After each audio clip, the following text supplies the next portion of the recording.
வணக்கம் மேடம். வாங்க அண்ணா. என்னண்ணா இந்த பக்கம்? உங்களை ஆபீஸ் கூட்டிட்டு போக வந்திருக்கேன் மேடம்.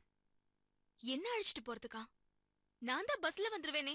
இல்ல மேடம், எம்டி சார் தான் தினமும் உங்களை கார்ல பிக்கப் பண்ண சொல்லியிருக்காரு.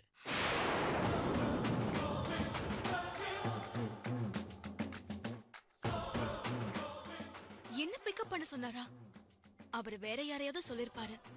நீங்க தப்பா புரிஞ்சுக்கிட்டு வந்துட்டீங்களா என்ன? இல்ல மேடம், உங்களை தான் அழைச்சிட்டு வர சொன்னாரு. போலாங்களா மேடம்? இல்லண்ண, நான் பஸ்லயே வந்துடுறேன்.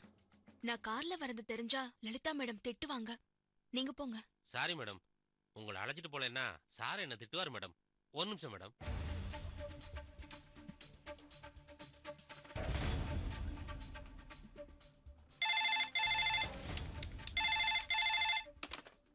ஹலோ சார், பிருந்தா மேடம் கார்ல வரமாட்டேங்கிறாங்க. என்ன சார் பண்றது? வரமாட்டேங்கிறாங்களா? ஃபோன் அவங்க கிட்ட கொடு. சரிங்க சார். மேடம், சார் பேசணுன்றாங்க. Good morning sir. Morning Brinda. ஆஃபீஸ்க்கு நீங்க கார்லயே வந்துருங்களேன். இல்ல சார், வேணாம் சார். என்ன இல்ல சார் வேணாம் சார்னு இத்தனை சார் போட்டுட்டு இருக்கீங்க? கம்பெனி உங்களுக்கு காரணமா தான் கார் அனுப்பியிருக்கு. இனிமே நீங்க தினமும் கார்லயே வந்துருங்களேன். வேணாம் சார்.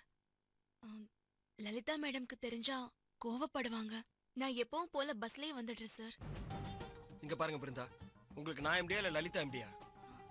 நீங்க தான் சார். இங்க பாருங்க, உங்களுக்கு பரிதாபப்பட்டு ஒன்றும் நான் கார் அனுப்பல. உங்க திறமைக்காக தான் கார் அனுப்பிச்சிருக்கேன்.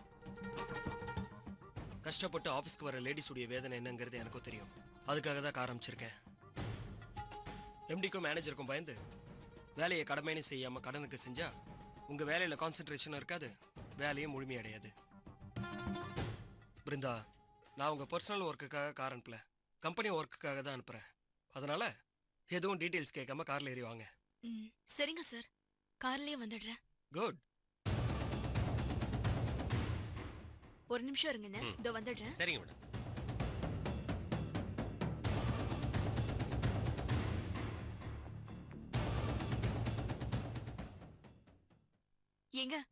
எங்க எம்டியோட மனசும் அறிவும் ஒரே மாதிரி செயல்படுதுங்க.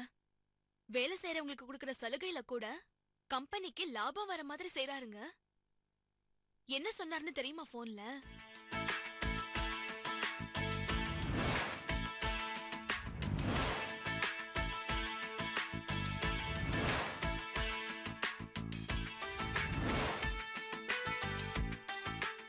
பிரில்லியன்ட். உண்மையிலேயே உங்க எம்டி சூப்பர் கேரக்டர். இனிமேல் நிம்மதியா பொறுமையா பதட்டமே இல்லாம ஆபீஸ் கிளம்பி போகலாம் இல்லையா பிருந்தா? ஆமாங்க, இத்தனை நாள் பட்ட கஷ்டம் எல்லாம் ஒரு வழியா தீந்துருச்சு. சரி, நான் உங்களுக்கு மதிய சாப்பாடு எடுத்து வச்சிருக்கேன். மறக்காம சாப்பிடுங்க, மாத்திரை போடுங்க. சரி, நீ கிளம்பு. எனக்கு டைம் ஆச்சு, நான் கிளம்புறேன். சரி, பாத்து போ. வரேன். போலாம் மேடம்.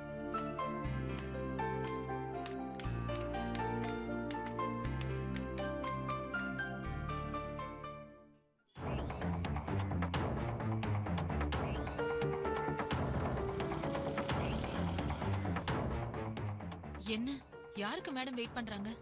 முக்கியமான விஐபி யாரோ வராங்க போல, வரவேற்க தான் நிக்கிறாங்கன்னு நினைக்கிறேன்.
உனக்கு எவ்வளவு திமிரு இருந்தா இவள கார்ல கார்ல ஏத்திட்டு வருவ?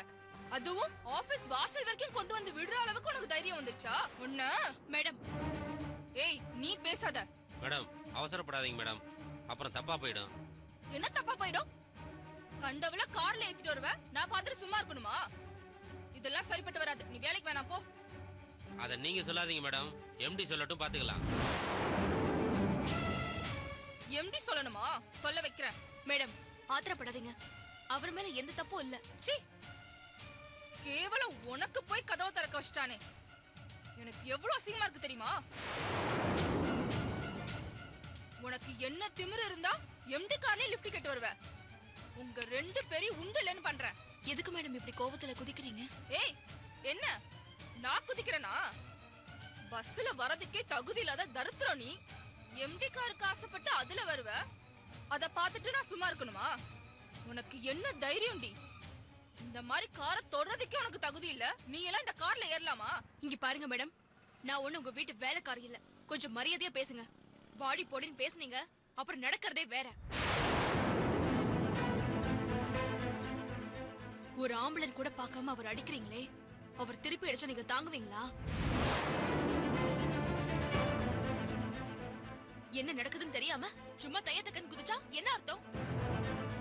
நான் ஒன்னும் கார்ல லிஃப்ட் கேட்டு வரல. நீ லிஃப்ட் கேட்டு வராம எம்டி தான் உன் வீட்டுக்கு கார் அனுப்பிச்சு உன்னை கூட்டு வர சொன்னாரா? ஆமா,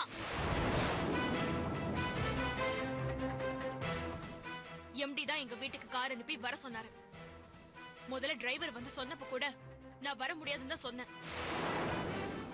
எம்டியே என்கிட்ட போன்ல சொன்னதுக்கு அப்புறம் தான் அவர் பேச்சுக்கு மரியாதை கொடுக்கணுமேனு வந்தேன். சரி அதெல்லாம் விடு. நான் கார் கதவை திறக்க வந்தல, வேண்டான்னு தடுத்துக்க வேண்டியதானே? காருக்குள்ள இருந்துகிட்டு எப்படி மேடம் வெளியே தடுக்க முடியும்? நான் திறக்கிறதுக்கு முன்னாடி நீயே திறந்திருக்க வேண்டியதானே? நான் கார் கதவுல கை வைக்கிறதுக்குள்ள நீங்க பாஞ்சு வந்து திறந்துட்டீங்க. எல்லாத்துக்கும் வினோத் தான் காரணம். நான் அவர்கிட்டயே பேசிக்கிறேன்.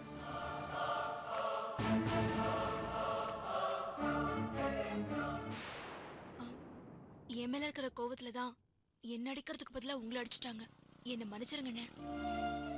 விடுமா, பரவாயில்ல. பொறாம பிடிச்சவ திமிர்ல ஆடுறா. இந்த மாதிரி ஆடினவங்களை நான் எத்தனை பேரை பார்த்துருக்கேன். எம்டி உங்களுக்கு கொடுக்குற மரியாதையை பார்த்து எங்க அவங்களுக்கு மரியாதை இல்லாம போயிடுமோன்னு பயப்படுறாங்க. அந்த பயம்தான் உங்க மேல கோவப்பட வைக்குது. அவங்க அடிச்சதெல்லாம் நான் பெருசா எடுத்துக்கலாமா, நீங்க போய் உங்க வேலையை பாருங்க.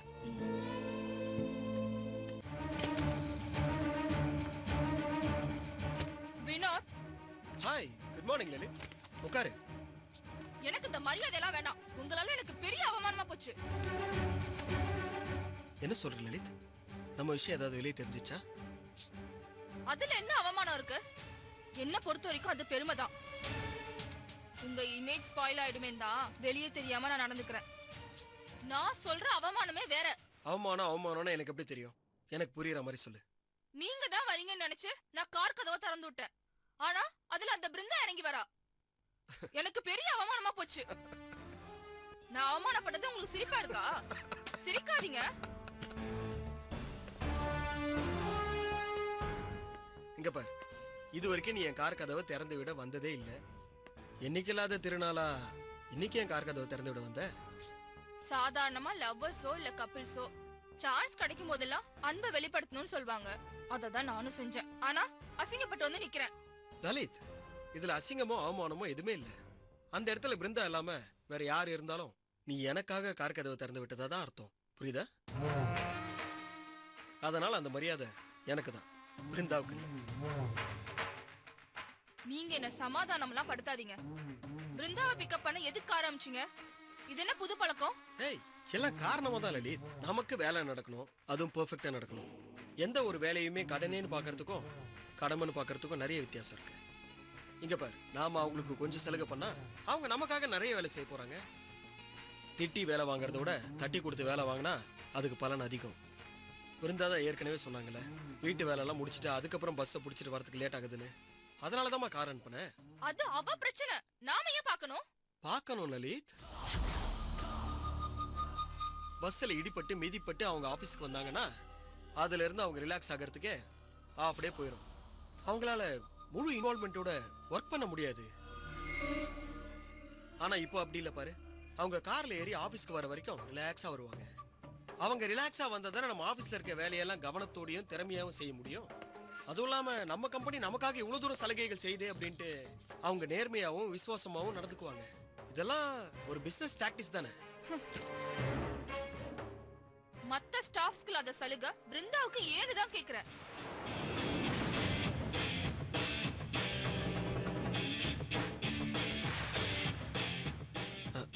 ஓடுற குதிரையில பணம் கட்டணும். அப்பதான் 1க்கு 10 மடங்கா திரும்பி வரும். பிருந்தா திறமசாலி இல்ல? என்னோட திறமசாலி? கண்டிப்பா இல்ல. நீ எக்ஸ்ட்ராடினரி. என்னது? எக்ஸ்ட்ராடினரின்னு சொல்ல வந்தேன். உன் திறமைக்கு ஈக்குவலா நான் யாரையுமே வச்சுக்கல.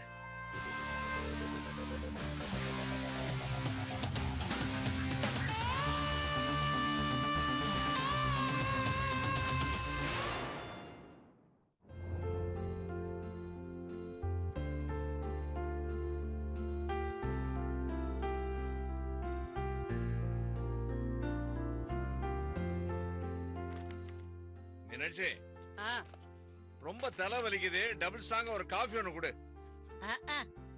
நீங்க என்ன வேலை பண்ணி கிழிச்சிட்டீங்க? சூடா டபுள் ஸ்ட்ராங் காஃபி கேக்குறீங்க? இந்தாங்க, இந்த வெங்காயத்தை உரிச்சு கொடுங்க. ஏய், உன் புருஷன் பெரிய பிசினஸ் மேன்ங்கறத மறந்துட்டு பேசாதடி. ஆமா, 4 பேப்பரை முன்னாடி பரப்பி வச்சுட்டா நீங்க பெரிய பிசினஸ் மேனா? காமெடி எல்லாம் பண்ணாதீங்க. இந்தாங்க, இந்த வெங்காயத்தை உரிச்சு கொடுத்தீங்கன்னா ராத்திரிக்கு சட்னி வச்சு கொடுப்பேன். ஏய் ஏண்டி, நான் எத்தனை கோடி ப்ராஜெக்ட் பேப்பர்ஸ பரப்பி வச்சுக்கிட்டு இருக்கேன். அத போய் 4 பேப்பர்னு ஈஸியா சொல்றேன். 4 பேப்பர்னு சொல்றதுல என்ன தப்பு இருக்கு? வெட்டியா உங்ககிட்ட பேசிக்கிட்டு இருக்க எனக்கு நேரம் இல்ல. இந்தாங்க, இந்த வெங்காயத்தை உரிச்சு கொடுங்க. ஏய், ஒரு கைதேர்ந்த சிற்பிய கல்லுடைக்க வைக்கிறியடி. இதையெல்லாம் என்னோட ஆட்டோ பயோகிராஃபில எழுதண்டி. போக போக தெரியும்டி இந்த விஸ்வநாதன் எவ்வளவு பெரிய ஆளுன்னு. வாமா.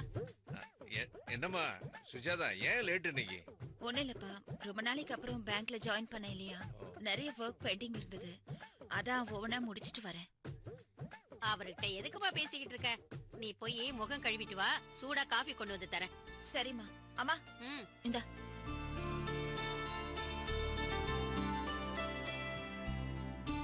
மீனாட்சி, ஏண்டி மீனாட்சி, கட்டின புருஷன் காஃபி கேட்டா உனக்கு நோகுது, பெத்த பிள்ளைக்கு மட்டும் சூடா காஃபி போட்டு தரேன்னு சொல்ற. ஏய், கொஞ்ச நாள் போட்டுண்டி. இந்த விஸ்வநாதன் பெரிய பிசினஸ் மேக்னட் ஆக போறேன். அப்போ உன்னோட உதவியெல்லாம் எனக்கு தேவையில்லடி. வாங்க மாப்ள, வா விஜி, உட்காருங்க. வாங்க. என்னமாமா, பேப்பர்ஸ் எல்லாம் பலமா இருக்கு. பெரிய ப்ராஜெக்ட்டா புடிச்சிட்டீங்க போல இருக்கு. சரியா சொன்னீங்க மாப்ள. ஒரு பிசினஸ் மேக்னட்டோட வேவ்லெங்த இன்னொரு பிசினஸ் மேக்னட்டால தான் புரிஞ்சுக்க முடியும். இந்த வீட்ல என்னோட மனசை யாருமே புரிஞ்சுக்க ஆள் இல்ல மாப்ள. மாப்ள, இவர்கிட்ட வெட்டியா பேசுனீங்க, உங்க மரம் கழண்டு போயிடும். இருங்க, நான் சூடா காஃபி போட்டு எடுத்துட்டு வரேன்.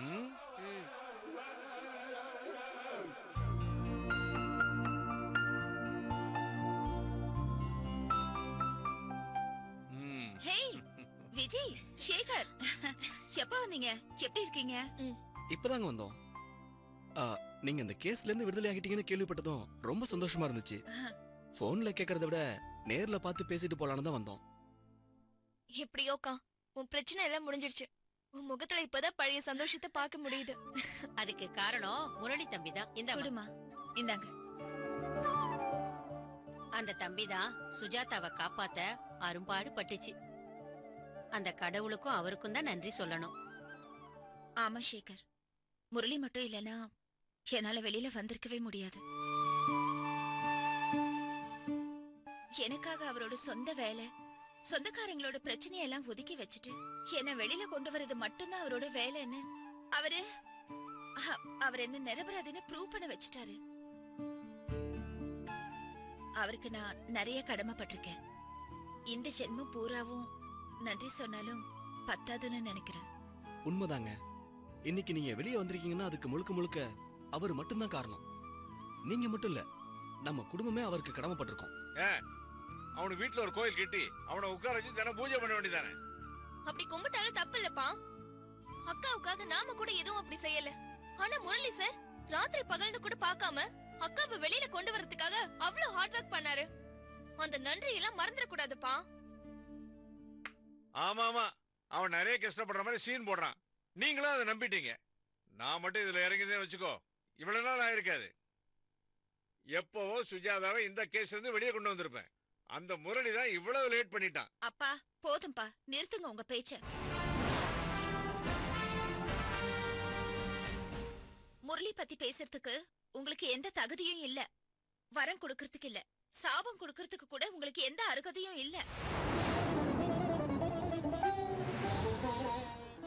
அவர் எனக்காக செஞ்சதுக்கு நீங்க பாராட்ட வேண்டாம், நன்றி சொல்லவும் வேண்டாம். ஆனா அவரை குறை மட்டும் சொல்லாதீங்க, என்னால அதை ஏத்துக்க முடியாது. ஆமா மாமா, சுஜாதாவுக்கு முரளி நிறைய நல்லது பண்ணிருக்காரு. அத நம்ம மறக்க கூடாது மாமா. இவ்வளவு பேசுறீங்களே, அந்த முரளி என்னையே சந்தேகப்பட்டு பேசுறான். அது தெரியுமா உங்களுக்கு? என்ன நிரபராதின்னு நிரூபிக்க அவர் உங்களை மட்டும் இல்லப்பா, அந்த சாமியை கூட சந்தேகப்படுவாரு. அவருக்கு என்னோட பிரச்சனை மட்டும் தான் கண்ணுல தெரிஞ்சது. அதுல நீங்க, அவரோட குடும்பம், இதெல்லாம் கண்ணுக்கு தெரியல. அப்ப கூட நீங்க ஆர்கேவோட மிரட்டலுக்கு பயந்துதான் இப்படி எல்லாம் செஞ்சிருப்பீங்கன்னு சந்தேகப்பட்டாரே தவிர நீங்க தான் உறுதியா பண்ணிருப்பீங்கன்னு அவர் ஒண்ணும் சொல்லல. நீங்க அவரை பார்த்து சந்தோஷப்பட்டிருக்கணும்பா. உங்க பொண்ணை காப்பாத்துறதுக்காக உங்களை சந்தேகப்படக்கூட அவர் தயங்கல. அப்படின்னா என்ன காப்பாத்துறதுக்காக அவர் எவ்வளவு கஷ்டப்பட்டிருப்பாருப்பா. நீங்க எந்த கஷ்டமும் படாம இப்ப உங்க இஷ்டத்துக்கு நீங்க பேசாதீங்கப்பா.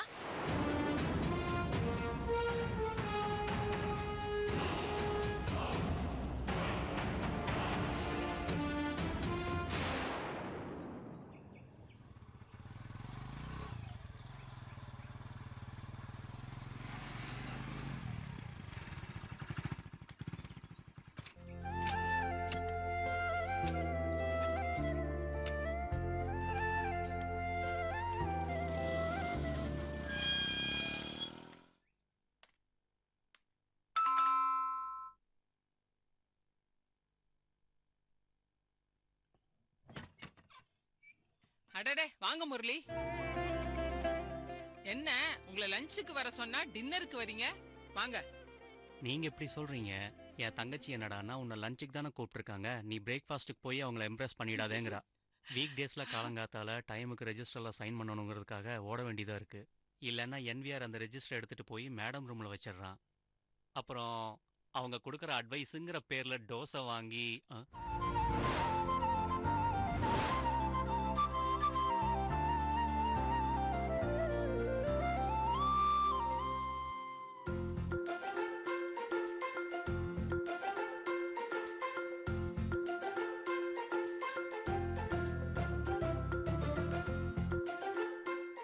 என்ன முரளி, மேனேஜர்னு ஏதோ சொல்ல வந்தீங்க?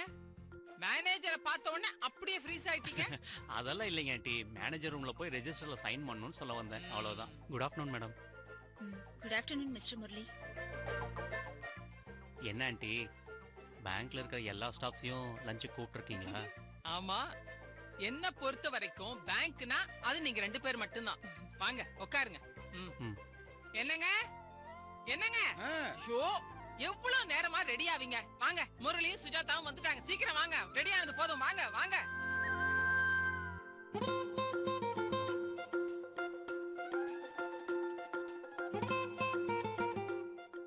வாங்க வாங்க, உட்காருங்க உட்காருங்க உட்காருங்க. பூஜை ரூம்ல பிரேயர்ல இருந்தேன். எப்படி இருக்கீங்க? ஆண்டி, என்ன விசேஷம்? நீங்க சஸ்பென்ஸ் இன்னும் உடைக்கவே இல்லையே, சொல்லுங்க. கெஸ் பண்ணு பார்க்கலாம். ஆனா ஆளுக்கு ஒரு சான்ஸ் தான். ஆண்டி, உங்க 2 பேரோட ட்ரெஸ்ஸிங் எல்லாம் பார்க்கும்போது இன்னைக்கு உங்க வெட்டிங் டே? ராங். அப்போ கண்டிப்பா உங்களோட பர்த்டே. சாரி சுஜாதா, இல்ல. Better luck next time. வாங்க சாப்பிடலாம். வாங்க. ஐயோ, என்ன விசேஷம் சொல்லவே இல்லையே. முதல்ல விருந்து சாப்பிடலாம், அப்புறமா விசேஷத்தை சொல்றேன். வாங்க வாங்க வாங்க வாங்க. சாப்பாடுலாம் வீணா போய்கிட்டு இருக்கு. Come come.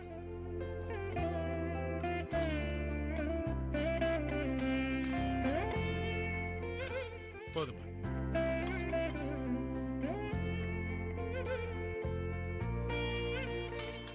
சரி வாங்க ஆண்டி, நீங்களும் உட்காருங்க, எல்லாரும் சேர்ந்து சாப்பிடலாம்.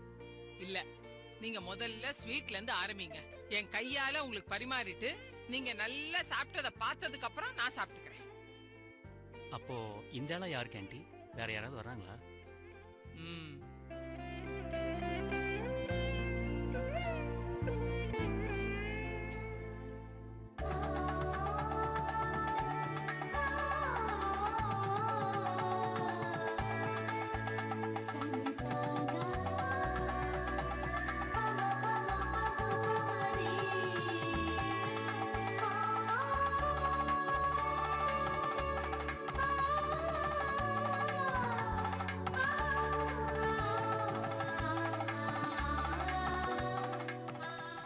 சாப்பாடு ரொம்ப நல்லா இருந்தது ஆண்டி. ஆண்டி, உங்க பாயசம் பிரமாதமா இருந்தது. சரி, இப்ப வச்சு சொல்லுங்க, என்ன விசேஷம்? ஆமா ஆண்டி, ப்ளீஸ்.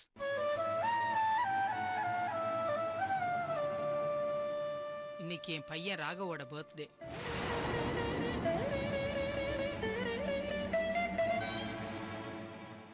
உங்களுக்கு ஒரு பையன் இருக்கானா ஆண்டி? இருந்தான், இப்ப பிசிக்கலா இல்ல.